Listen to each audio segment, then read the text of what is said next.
To SVR academy. Exam దగ్గరకు వస్తున్నప్పుడు కొంత ఫియర్ ఉంటుందండి. అంటే అనేక రకాల ఫియర్స్ ఉండొచ్చు. వాళ్ళకి ఎలాంటి భయాలు ఎక్కువగా ఉంటాయంటే, నేను ప్రిలిమినరీ క్వాలిఫై అయ్యాను, మెయిన్స్ క్వాలిఫై అవ్వాలి. సో మెయిన్స్ క్వాలిఫై అవుతానా లేదా అనే మేజర్ సంశయం ఉంటుంది.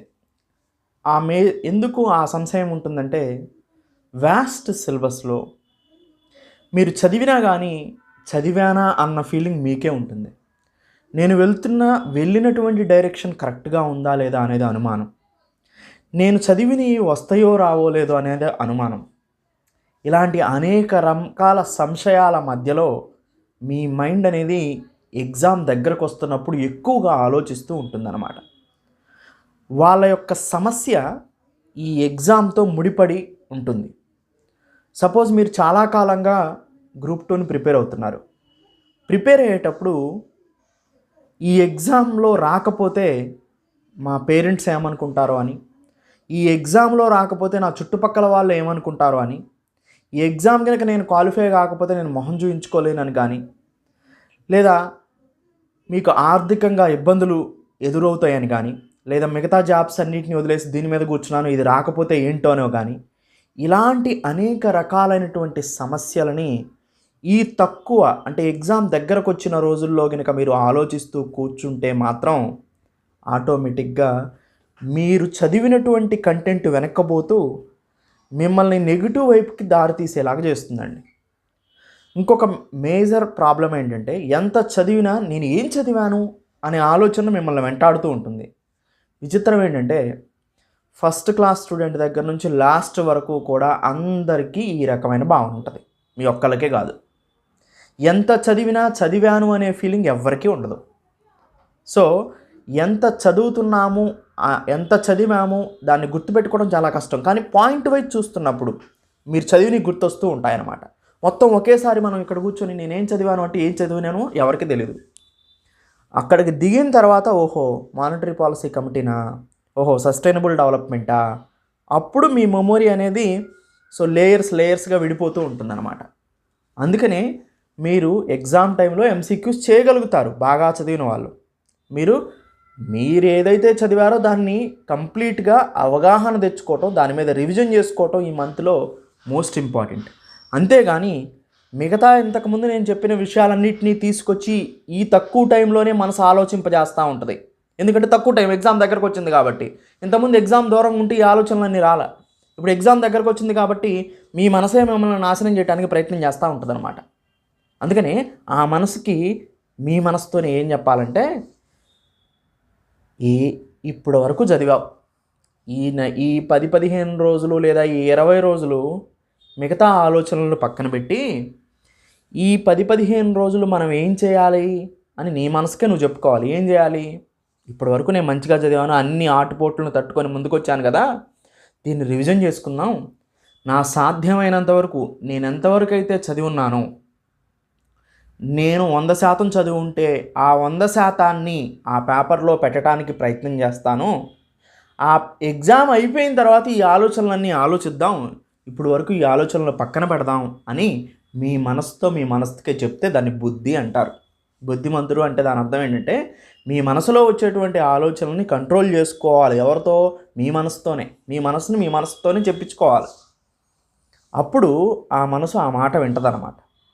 అందుకని మీరేం చేయాలి? ఇప్పుడున్న టయాన్ని ఇలాంటి అనవసరపు లేదా పనికిరానటువంటి లేదా మనకు అవసరం లేనటువంటి ఆలోచనల్ని మనసు మనకి డంప్ చేస్తూ ఉంటుంది. అది సర్వసహజం అండి, ఎవరికైనా సర్వసహజం. సపోజ్ ఈ సమస్యలన్నీ ఒకటి కాదండి, అనేక రకాలైన సమస్యలు. నాకేం గుర్తులేదు, నేను చదివానా, అసలు నేను చదివిన దాంట్లో నాకు ఏ పాయింట్ గుర్తులేదేంటి, సో అసలు ఏ సబ్జెక్ట్ ఏంటి, మొత్తం మైండ్ క్లమ్జీ అయిపోయినట్టు ఉంటుంది. సో అందుకనే దీని గురించి పట్టించుకోకండి. మీరు ఏదైతే చదివారో దాన్ని మళ్ళీ ఇంకొకసారి రివిజన్ చేసుకోవడానికి ప్రయత్నం చేయండి.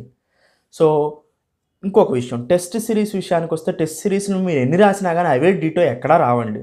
జస్ట్ అవి ఒక రిఫరెన్స్ మాత్రమే. కాన్సెప్ట్ నేర్చుకోవడానికి ఒక పుస్తకం లాగా ఉపయోగపడతాయి అంతే.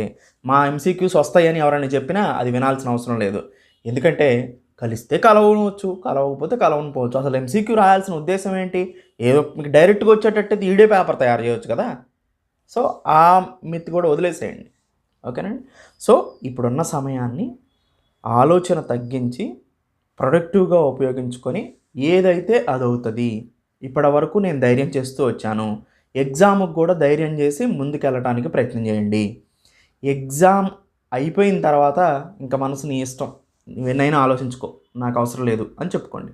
సో అందుకనే ఎగ్జామ్ ఈ ముందు రోజుల్లో మీరు చేయాల్సిన ముఖ్యమైన పని ఏంటంటే మీ మనసుని మీ ఆధీనంలో పెట్టుకొని ఒకటే చెప్పాలి మనసుకి. ఎగ్జామ్ దగ్గరకొచ్చింది. ఈ దగ్గరకొచ్చిన సందర్భంలో నేను ఏదైతే చదువుకున్నానో దాన్ని నేను రివిజన్ చేసుకుంటాను.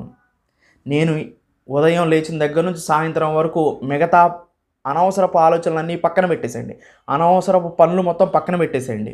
మీరు చేసే రెగ్యులర్‌గా మీకు సమయాన్ని వృధా చేసే పనులన్నీ దగ్గర పెట్టేసేయండి. Revision, revision, revision. మీకు పడుకున్నా గానీ మీ మనసులో సబ్జెక్టే మెదలాలి. అలా గనక మీరు తయారవ్వగలిగితే ఈ నెల రోజుల్లో ఎగ్జామ్‌కి మంచి న్యాయం చేసిన వాళ్ళవుతారు. మీకు నేర్చుకున్నది మీరు ఎంతైనా నేర్చుకునే ఉండాలి, అది వేరే విషయం. ఒక్కొక్క స్థాయిల్లో, ఒక్కొక్క లెవెల్‌లో ఒక్కొక్కళ్ళు ఒక్కొక్కంత నేర్చుకుంటారు. మీ స్థాయిలో మీరెంత నేర్చుకున్నారో దాన్ని 100% పేపర్ మీద పెట్టగలిగితే జాబ్ మీదే. సో దాని మీద కాన్సంట్రేషన్ చేయండి. అంతేగాని ఈ సందర్భాల్లో ఈ నెల రోజుల్లో ఒకళ్ళ యొక్క మానసిక స్థితి ఇంకొకళ్ళ మానసిక స్థితితో సరిపోదండి. నువ్వు ఇది చదువు అని ఇంకొకడు అంటాడు, నువ్వు ఇది చదువు అని ఇంకొకడు అంటాడు, నువ్వు అది చదువు అని ఇంకొకడు అంటాడు. ఏది చదవవసరంలా. నువ్వు చదివిన దాన్ని రివిజన్ చేసుకో, మల్టిపుల్ టైమ్స్ రివిజన్ చేసుకో. సో ఒక గైడ్నే పెట్టుకో, ఆ గైడ్ చెప్పిందే విను, అతన్నే ఫాలో అవ్వు, సరిపోతూ ఉంటుంది. అంతేగాని ఒక్కొక్కళ్ళ మానసిక స్థాయి ఒక్కొక్క విధంగా ఉంటుంది.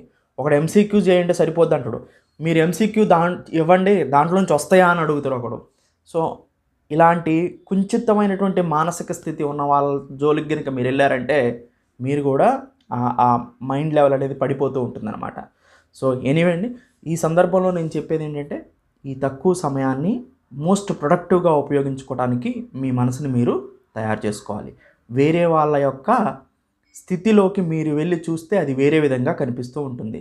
వేరే వాళ్ళ యొక్క స్థితికి మీరు అనుభవం కాకూడదు. ఓకేనండి. Thank you. Have a nice day.